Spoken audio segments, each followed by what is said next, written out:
ओ भाई, ये क्या हो गया दोस्तों? ये क्या हो गया? क्या अब पुष्पा बॉक्स ऑफिस में सारे रिकॉर्ड को झुका पाएगी? हेलो गाइस, कैसे हो आप लोग? स्वागत है आपका पुष्पा दी रूल पुष्पा 2 के दोस्तों एडवांस बुकिंग के हमारे एक और ज़बरदस्त से एपिसोड में। भाई रुक नहीं रहे हम लोग दोस्तों। यहाँ पे पल पल की आपको एडवांस की रिपोर्ट बता रहे हैं। लेकिन ये मेकर्स कैसे रुक गए भाई? मेकर्स ने कंटेंट क्यों नहीं डिलीवर किया? देखो भाई, कहने की बात यहाँ पे ये है कि पुष्पा को मतलब हर एक दोस्तों वर्जन में रिलीज़ किया जा रहा है। ना केवल यहाँ पे इसके 2D वर्जन, भाई 3D भी, 4DX भी, IMAX भी। तो आप लोग कह सकते हो कि 4DX का तो ठीक है, IMAX का तो ठीक है, लेकिन जो 3D वर्जन है दोस्तों, इसको कैंसिल कर दिया गया है। इस तरीके की खबरें आ रही हैं। तो गाइस, क्या हकीकत में कैंसिल हो गया है? क्या नहीं होगी ये 3D में रिलीज़? और जो मतलब बुकिंग हुई है भाई, 4 साढ़े 4 करोड़ की बुकिंग जो इसकी हुई है यहाँ पे 3D वर्जन में, उसका अब क्या होगा? बाकी अपडेटेड अभी की एडवांस बुकिंग हम लोग क्या माने, क्योंकि लास्ट एपिसोड में हम लोग 42 करोड़ समथिंग बोल के गए थे। तो अभी के देखेंगे हिसाब किताब वर्ल्ड वाइड की भी दोस्तों एडवांस बुकिंग, और सबसे ज़्यादा डे वन की एडवांस बुकिंग वर्ल्ड वाइड में किसने की थी, उसके ऊपर भी बात करेंगे। तो लाइक और सब्सक्राइब कर लीजिए ताकि आपको ऐसे ही और वीडियो मिलते रहें। तो भाई, यहाँ पे हम लोग सबसे पहले बात कर लेते हैं कि सीन क्या है, सिनारियो क्या है। तो बताया जा रहा है कि दोस्तों इसको 3D में रिलीज़ नहीं किया जाएगा। जी हाँ गाइस, यहाँ पे अब तो बड़े बड़े जो क्रिटिक्स हैं उनकी तरफ से ये खबरें आ गई हैं कि फ़िलहाल जो पुष्पा 2 है वो 3D में रिलीज़ नहीं होगा।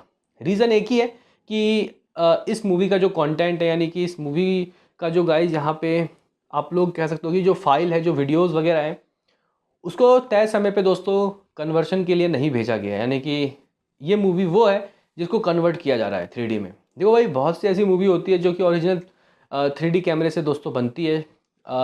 मतलब उसको 3D के ही लिए दोस्तों बनाया जाता है। उनके शॉट भी ऐसे लिए जाते हैं कि वो लगे कि 3D में है। लाइक अगर आप लोग ब्रह्मास्त्र की बात करते हो, या फिर अगर आप लोग RRR की बात करते हो, कई पोर्शन RRR के दोस्तों 3D में शूट हुए थे। तो इनको कन्वर्ट किया जाता है इन मूवीज़ को। हालांकि हम लोगों ने ट्रेलर वगैरह देख के ये सोचा कि इन मूवी का 3D में क्या काम, हमारे अंगने में तुम्हारा क्या काम है 3D वर्जन में।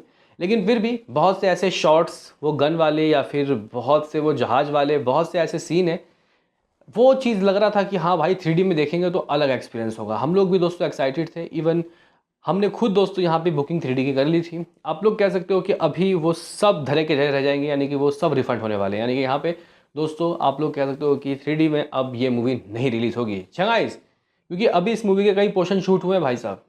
मतलब दोस्तों अभी पिछले ही महीने कहीं, अभी पिछले महीने शूटिंग इसकी ख़त्म हुई है। तो ऐसे में जहाँ ये कन्वर्ट होता है वहाँ गाइस कंटेंट को डिलीवर नहीं किया गया, जिसकी वजह से इस मूवी को फिलहाल 3D में रिलीज़ नहीं किया जाएगा। हो सकता है कुछ कपल ऑफ डेज़ या फिर 1 वीक के बाद इस मूवी को 3D में रिलीज़ किया जाए, लेकिन फिलहाल IMAX, 4DX, आइस वर्जन में भी आ जाएगा। 2D तो है ही। इन वर्जन में दोस्तों आप इस मूवी को एंजॉय कर सकते हो। मैं खुद चेक कर रहा था भाई दिल्ली में। अब धीरे धीरे धीरे जितने भी गाइस शोज है सबको हटा दिया गया है। लेकिन आप लोग बोलोगे कि यार अब होगा क्या, जो टिकट जिन्होंने बुक किया होगा क्या? मे बी शायद हो सकता है कि गाइस ये लोग रिफ़ंड कर दें। अभी देखो मैसेज तो नहीं आया है, लेकिन या फिर गाइस इन लोगों को जो इसकी एडवांस बुकिंग दोस्तों, अगर मैं देखूं तो 3D वाला वर्जन दोस्तों जो हिंदी है वो कुछ समथिंग 4 करोड़ के करीब पहुंच गया था। और अगर हम लोग 3D इसके तेलुगु की बात करते हैं तो तेलुगु का भी गाइस बहुत कमी था, तमिल का भी बहुत कमी था। तो सही हुआ भाई तेलुगु में इसके 3D के वर्जन दोस्तों नहीं खुले, कोई बात नहीं। लेकिन फिर भी कुछ 4 साढ़े 4 करोड़ की बुकिंग हो गई थी। अगर टिकट सोल्ड आउट की बात करते हैं तो कुछ 1.5 लाख तो टिकट सोल्ड आउट इन्होंने करवा दिए। तो इन सबको गाइज ये लोग क्या करेंगे? मेरा ये मानना है कि क्या जाता है भाई, उन्हीं को जो गाइज इन लोगों ने टिकट बेचे हैं, उन्हीं शोज़ को उन्हीं टाइमिंग पे 2D को कन्वर्ट कर दो। और क्या है, क्या जाता है भाई? यहाँ पे 3D में छोड़ के 2D में कन्वर्ट कर दो, और यहाँ पे जो टिकट के प्राइस है जितने बनते हैं उनके, उनका उतना उतना रिफंड कर दो। ऐसा तो वैसे कुछ होगा नहीं, इन लोगों को रिफंड ही करना पड़ेगा। लेकिन फिर भी जिन्होंने गाइज 3D में बुक किया है उनको देखना तो है, तो वो भाई देखेंगे दोस्तों, वो देखेंगे वो मूवी। अगर ये लोग रिफंड भी दे देते हैं वो फिर भी बुक करेंगे भाई टिकट 2D में, कोई बात नहीं। लेकिन फिलहाल दोस्तों यहाँ पे खबरें आ रही हैं कि भाई 3D cancel, 3D show cancel हो गया। बड़े बड़े यहाँ पे न्यूज़ पोर्टल क्रिटिक्स की तरफ से ये खबर हाथ लग चुकी है। आप लोग बोलोगे कि यार टोटल एडवांस बुकिंग कितनी हुई थी ये बता, और उसमें से अब इसको काट, क्योंकि यहाँ पे देखो भाई बताया जाता है कि रिफंड ही मिलता है। तो लास्ट एपिसोड में पहले हम लोग यहाँ पे एडवांस बुकिंग देख लेते हैं कितना होता है 3D को मिला के, इंक्लूड 3D, फिर उसको काटेंगे। तो गाइज़ यहाँ पे हिंदी जो है गाइज़, इस वक्त हिंदी की जो एडवांस बुकिंग है वो फिलहाल मेरा अपडेटेड एडवांस बुकिंग सामने है। लास्ट एपिसोड में 42 करोड़ की कुछ बात बोल के गए थे, तो भाई साहब कुछ 15 करोड़ हिंदी का 2D ही दोस्तों दे चुका है। टिकट सोल्ड आउट की बात करते हैं 5 लाख से अबाव, कुछ 5.25 लाख रुपये या 5.25 लाख टिकट। शोज़ की बात करते तो भाई 14,000 के करीब दोस्तों शोज़ है। मैं तभी समझूँ कि यार इसके तेलुगु में 3D वर्जन के शोज़ क्यों नहीं आगे बढ़ रहे हैं, या फिर हिंदी में ही 2400 शोज़ में मामला रुक गया था गाइस। तो गाइस यहाँ पे कुछ 15 करोड़ हिंदी का जो 2D है वो, कुछ 22 करोड़ यहाँ पे तेलुगु का गाइस 2D। अगर हम लोग तमिल के 2D की बात करते हैं तो कुछ लगभग 1.25 करोड़ 1 करोड़ 10-15 लाख रुपए की गाइस यहाँ पे तमिल के 2D से हो गई है। अगर हम लोग आईमैक्स 2D है भाई, इसकी बात करें 40 लाख से ऊपर। अगर हम लोग कनाडा के 2D की बात करते हो 5 लाख, मलयालम के 2D की बात करते हो तो भाई 1 करोड़ 25 लाख रुपए। गाइज यहाँ पे कुछ इस तरीके का हिसाब किताब समथिंग सभी मिला के मेरे पास दोस्तों आंकड़े हैं लगभग 44 करोड़ 44 करोड़। फिलहाल दोस्तों करेंटली इस मूवी ने भाई 44 करोड़ रुपए से ऊपर की एडवांस बुकिंग कर ली है। 44.25 करोड़ यानी कि 44 करोड़। 44.25 करोड़ में दोस्तों आप लोग कहोगे कि यार वो 3D का निकाल, पहले 3D का निकाल, सबसे पहले 3D का निकाल। तो गाइज देखो मैं ये मतलब गाइज कह नहीं सकता कि ये लोग क्या करेंगे इस 4 करोड़ का, ये क्या वापस दे देंगे या फिर उसको कन्वर्ट कर देंगे या फिर लोगों को वही शोज़ को 3D में ये लोग कन्वर्ट करके टिकट भेज देंगे, पता नहीं। लेकिन अभी हम लोग सीधा साधे दोस्तों उस 4 करोड़ को निकाल देते हैं, तो कुछ 40 करोड़ दोस्तों आप लोग कह सकते हो कि एडवांस हुआ है। 40 करोड़ की एडवांस बुकिंग फिलहाल। अब देखते हैं कि ये वेबसाइट रिवाइज करके गाइज देता है या नहीं देता।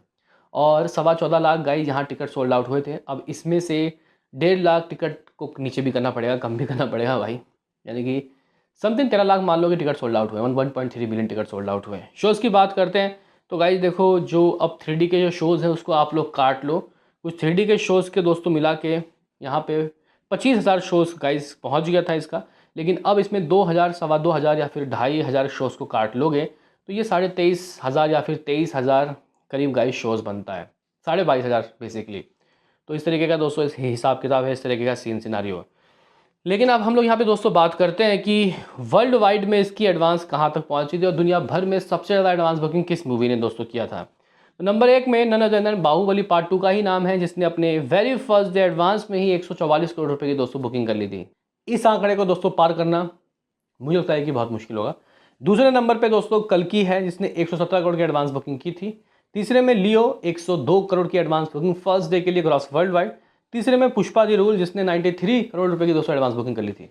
आप लोग बोलोगे इसमें से 3D निकाल, चल निकाल 3D, तो गाइस 89 करोड़ रुपए मान लो आप। तो मुझे लग रहा है कि ये 1 करोड़ 30 लाख तक जा सकती है, यानी कि सेकंड हाईएस्ट एडवांस बुकिंग दोस्तों हो सकती है। और अगर इसने बाहुबली के नंबर को तोड़ दिया, रिकॉर्ड को एडवांस में, तो कह सकते हैं कि भाई गजब ज़बरदस्त मज़ा आ गया, आप लोग कह सकते हो। लेकिन फिलहाल दोस्तों ये जो 3D में रिलीज़ नहीं हो रही, इसका अब क्या इफेक्ट पड़ेगा, क्योंकि कई ऑडियंस ऐसे भी होते हैं जो 3D के ही शौकीन होते हैं, उनको मूवी में भाई 3D में ही मजा आता है। तो उन ऑडियंस का क्या वो मूवी नहीं देखेगी? भाई देखेगी। और कुछ ऑडियंस ऐसी भी होती है जो पहले देखते हैं भाई यहाँ पे अर्ली शोज़ किसी भी थिएटर में, फिर देखते हैं सिंगल स्क्रीन में काफ़ी लोगों के साथ, फिर देखते हैं 4DX में, फिर IMAX में। तो गाइस वो ऑडियंस सभी वर्जन में देखते हैं, तो कह सकते हैं कि दोस्तों यहाँ पे कोई दिक्कत की बात नहीं है। अब जिन्होंने 3D में गाइस बुक किया था वो 2D में बुक कर लेंगे, यानी कि अभी भी 250 करोड़ से ऊपर 300 करोड़ के नीचे का गाइस यहाँ पे जो हमारा जो रेस है वो ऑन है। यानी कि पुष्पा डे 1 में दोस्तों जो करने वाली है वो करेगी ही करेगी, जिसको जो करना है कर लो। गाइस यहाँ पे इसकी एडवांस बुकिंग कुछ इस तरीके का दोस्तों मालूम चल रहा है। आप लोग कह सकते हो कि इस मूवी ने समथिंग 40 करोड़ तो कर लिया, अगर हम लोग उस 3D के गाइड नंबर को मिटा देते हैं, हटा देते हैं। तो यहाँ पे ये एक बड़ा झटका है मेरे हिसाब से। लेकिन कोई बात नहीं, जो पुष्पा है वो रूल करने आई है, वो रूल करेगी। अब फिलहाल दोस्तों आप लोग यहाँ पे समझ लो कि हिंदी की जो बुकिंग है कुछ 15 करोड़ रुपए के दोस्तों करीब हुई है। IMAX के वर्जन मिला जाए तो 15.5 करोड़ दोस्तों, फिलहाल 15.5 करोड़ पे हाथ लग चुका है। लेकिन अगर दोस्तों वो 4 करोड़ अगर नहीं हटते हिंदी वर्जन से, क्योंकि ज़्यादा झटका हिंदी में ही लगा है, तो भाई साहब ये जो एडवांस है ये कुछ 19.5 करोड़ पहुँच जाता। 19.5 करोड़, ओ भाई साहब। यानी कि गाइज यहाँ पे कह सकते हैं कि थोड़ा हमें अब और वेट करना होगा। देखते हैं कि हिंदी की बुकिंग इसकी लाइफ टाइम क्या रहती है, क्या 35 करोड़, क्या 40 करोड़, क्या 45 करोड़। क्योंकि भाई मैं 30 करोड़, मुझे नहीं लगता कि गाइज 30 करोड़ ही लाइफ टाइम होगा, ज़्यादा होगा इससे। कल के दिन तूफान आएगा, आज की रात में तूफान आएगा। क्या कहना है आपका इस कैंसिलेशन के बारे में बताओ, और आपको क्या लगता है कि अब इसके बावजूद भी ये कितना कमा सकती है डे वन में। मिलते हैं किसी नेक्स्ट वीडियो में। अरे अभी के लिए इतना ही।